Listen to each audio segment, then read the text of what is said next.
el guardaespaldas de Hitler, revela una verdad impactante. ¿Y si todo lo que creías saber sobre Hitler fuera una mentira? Desde su servicio del Führer hasta el hombre que lo traicionó, hoy revelamos el testimonio jamás contado del último guardaespaldas de Hitler.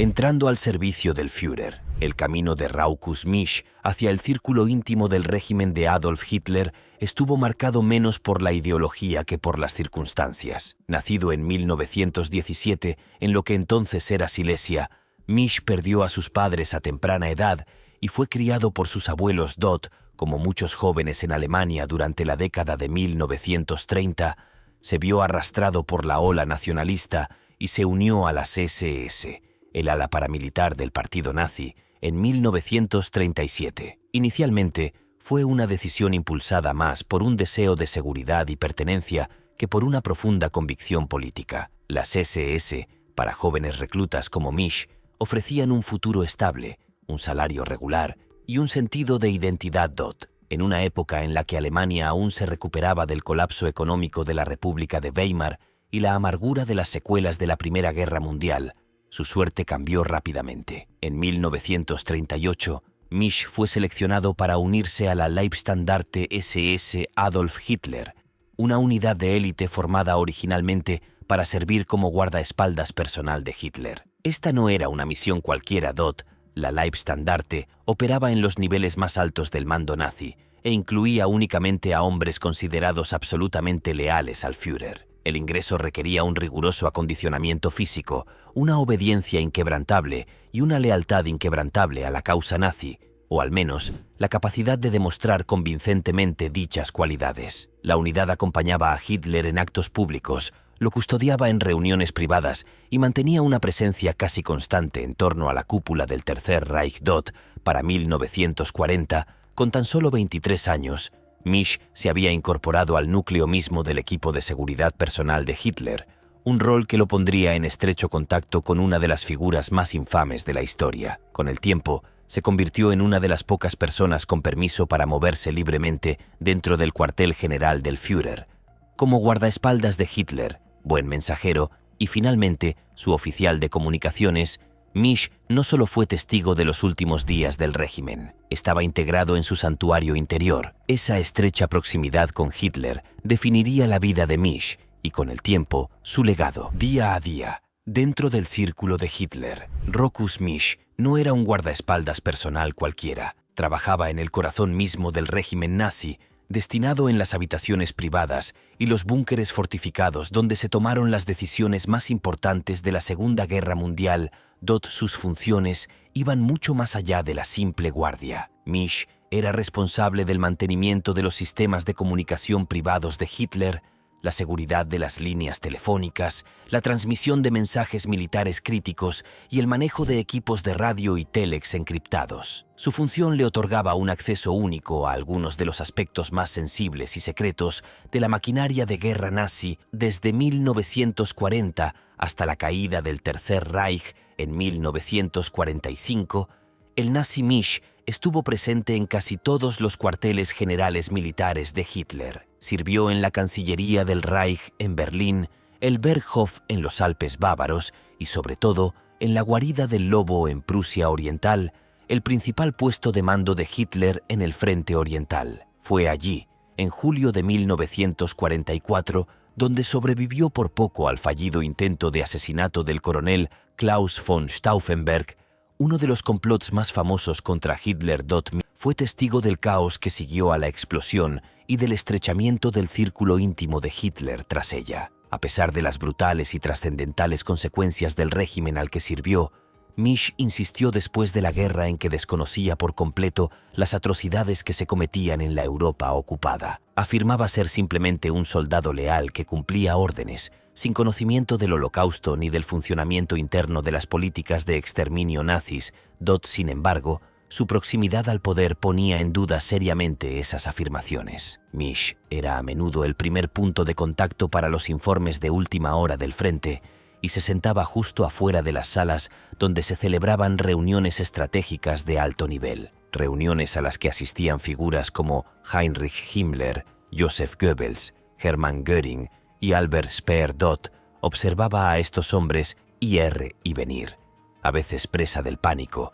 a veces con una serenidad gélida. A medida que la marea de la guerra comenzaba a volverse contra Alemania y éste se precipitaba hacia el colapso, esa posición de testigo silencioso se volvió mucho más peligrosa y compleja. Dentro del búnker, en los últimos días de Hitler, en abril de 1945, el otrora poderoso régimen nazi estaba al borde del colapso total. Berlín, el corazón del imperio de Hitler, se veía asfixiado por todos lados. Las fuerzas soviéticas avanzaban implacablemente por las afueras de la ciudad. La guerra en Europa estaba prácticamente perdida y el ejército alemán se retiraba por completo. En medio del caos y la destrucción, Adolf Hitler decidió retirarse de la vista pública y refugiarse en las profundidades de la Cancillería del Reich, en un complejo subterráneo fuertemente fortificado, diseñado para servir como refugio y centro de mando en tiempos de crisis extrema. Entre quienes acompañaron a Hitler en esta última defensa subterránea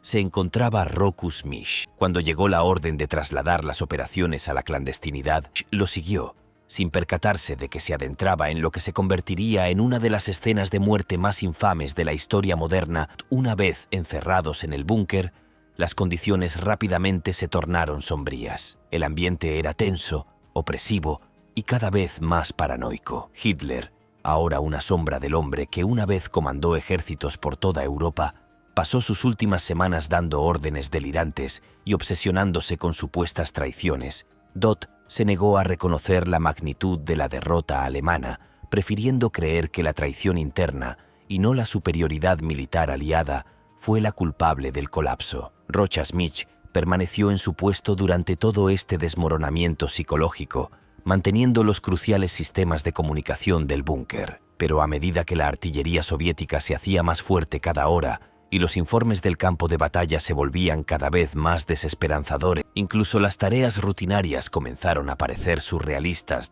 La guerra en el exterior terminaba en fuego y escombros, pero dentro del búnker, la élite nazi se aferraba a sus ilusiones de control, incluso mientras su mundo se derrumbaba a su alrededor. A finales de abril, la mayoría de los defensores de la ciudad estaban muertos, capturados o en plena retirada. Berlín se había convertido en un campo de batalla desesperado y el propio búnker era ahora más una prisión que una fortaleza. Dentro, Joseph Goebbels, ministro de propaganda de Hitler, se mantuvo ferozmente leal. Lo mismo hizo Martin Bormann, su secretario privado.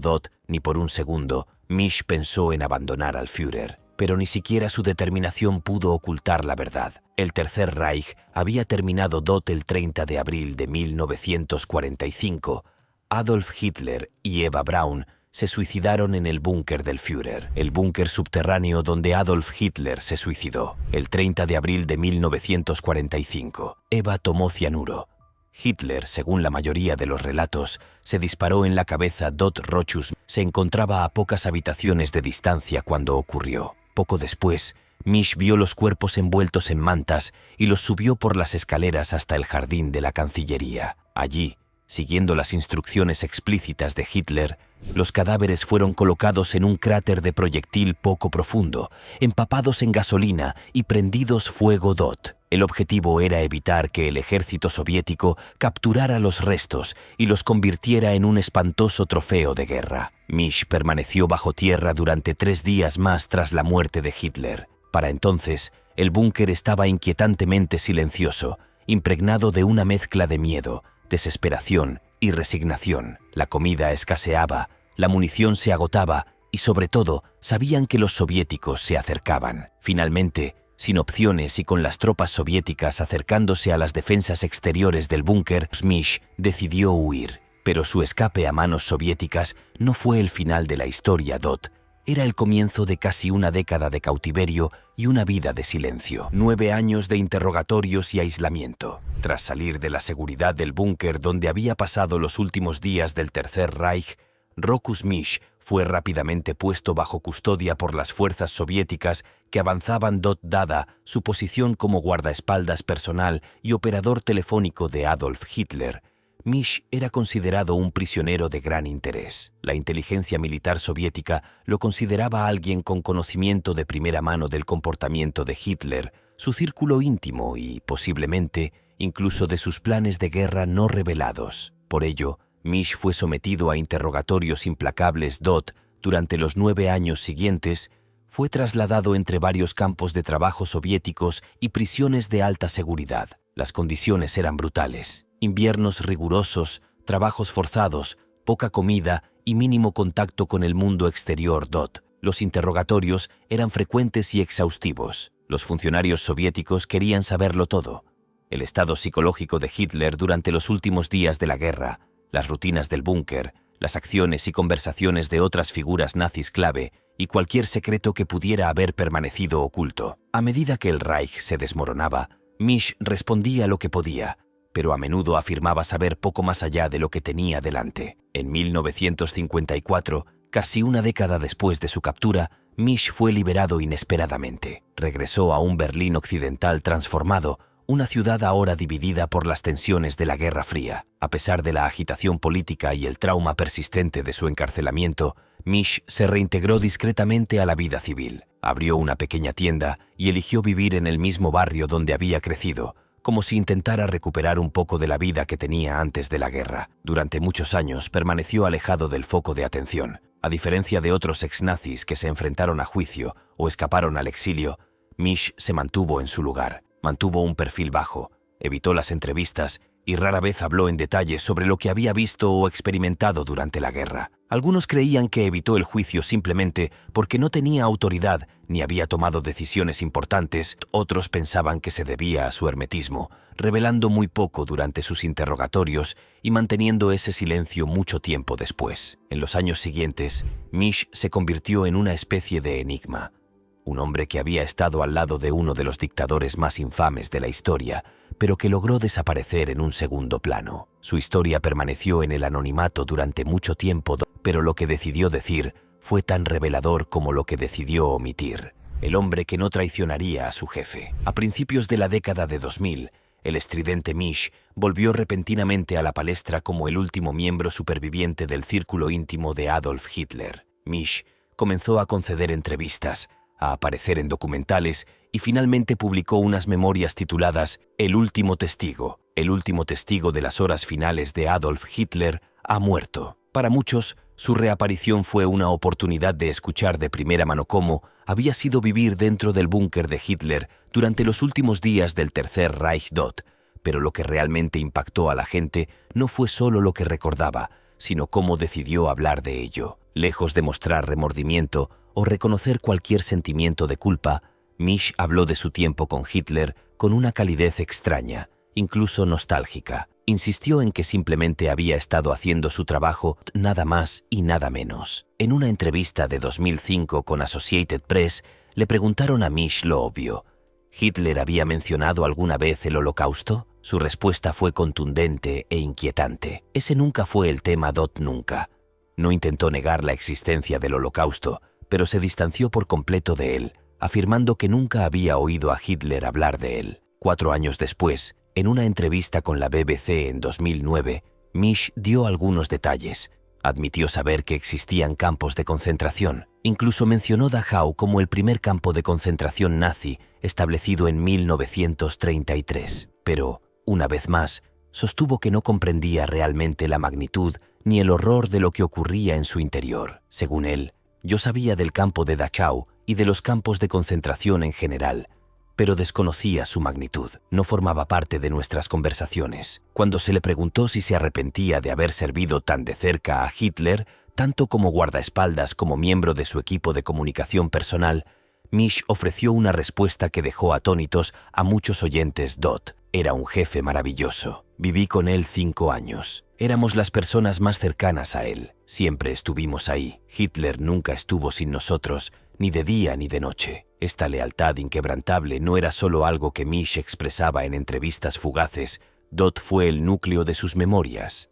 El último testigo. A lo largo del libro, se describió como un servidor leal, que simplemente cumplía órdenes y se mantenía al margen de la política. Ofreció vistazos entre bastidores a la rutina diaria de Hitler, pero evitó sistemáticamente abordar las cuestiones morales más profundas que rodeaban al régimen nazi.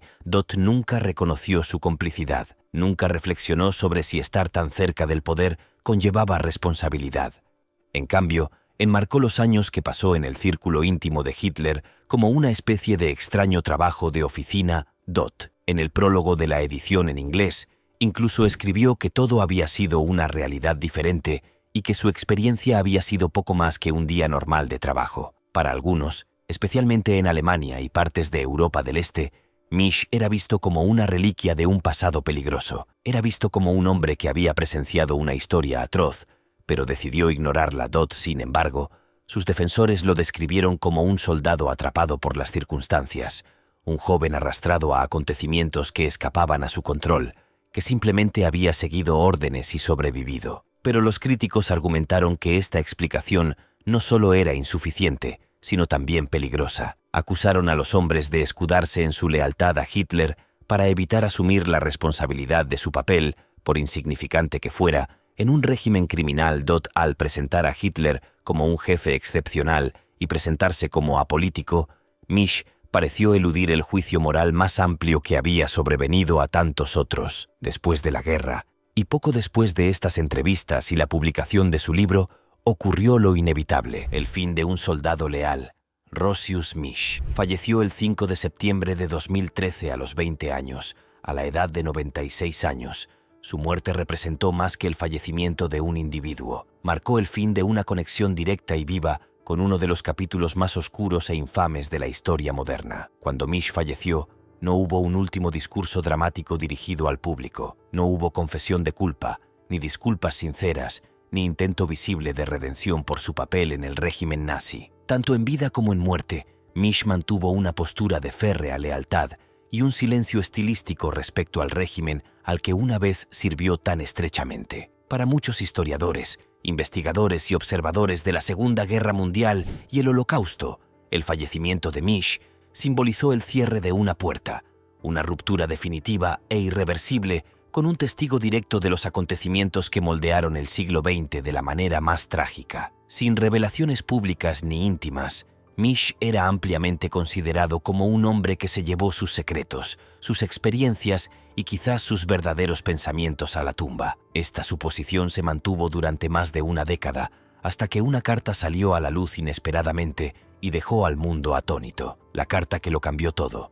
A principios de 2025, unos obreros de la construcción que realizaban reparaciones rutinarias en un apartamento abandonado hacía tiempo hicieron un descubrimiento que conmocionaría a la comunidad histórica. Se dice que el apartamento había estado ocupado por Roscius Misch. Al retirar una sección del aislamiento de una de las paredes, los trabajadores descubrieron un contenedor metálico oculto. Hermético y bien sellado, la caja parecía intacta desde hacía años. Dentro, encontraron un sobre doblado y amarillento, envejecido por el tiempo, pero perfectamente conservado. Estaba escrito a mano en alemán y fechado a finales de 2012, apenas unos meses antes de la muerte de Misch.